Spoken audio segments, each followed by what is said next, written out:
afternoon, my friends. We are here in Pagkarati. It's close to my place in Ambilocepi with my fellow Pinoys here in Greece, Athens, Greece. So basically most of them, let us say 95 or 98% are from Batangas City. That's why the title of my vlog is Batangas City Pinoy OFWs. Someone is celebrating his, I think, babae yung magbe-birthday. Babae. Someone is celebrating her birthday. Kaya, no, we are in the park, in an open park that is a public park. So anyone can celebrate his birthday here, regardless of nationality or, yes, nationality. So actually there is also the playground there. They call it Pedikihara for children here. And another party is going over there with not Filipinos but maybe another nationalities. They are white.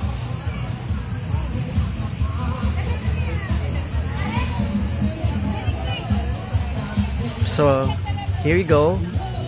I think we are about 30 or more Filipinos here, and according to some, there are still people who are coming in late just to be with the birthday celebrant or celebrator. Community of Batangas, from Batangas here, has a large number. Let us say thousands of them are here in Greece.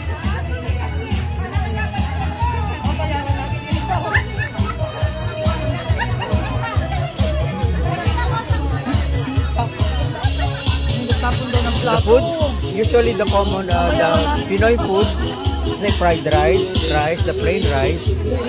Their specialty that is kinaing or the tulingan, or let's say the baby tuna. We call it baby tuna because they are small. The chapsuy, shrimp, spaghetti. We have the pancit, the dinuguan or the spring rolls here, and the sweets. We also have the traditional palamig or samalat here. Soft drinks as usual. Puto of all kinds. We have bibingka and then biko.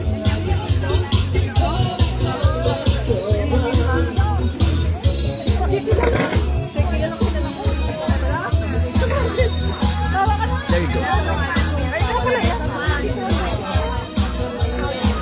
Now people are coming. Oh, my friends in the servant communities, the three of these beautiful ladies, all of them are from Batangas. As what I've told you, maybe 98% or 95% are from Batangas, right? Or I am the only Ilocano here, I think. But at least your husband is from Batangas, so you are adopted daughter of Batangas. Okay.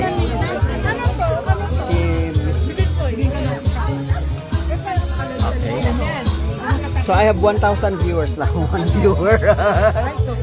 Hi to you, whoever you are. I want to meet you. Yeah.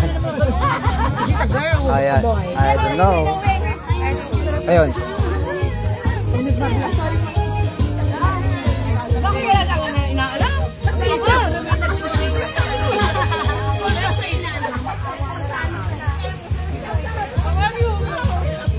So we are again in the park.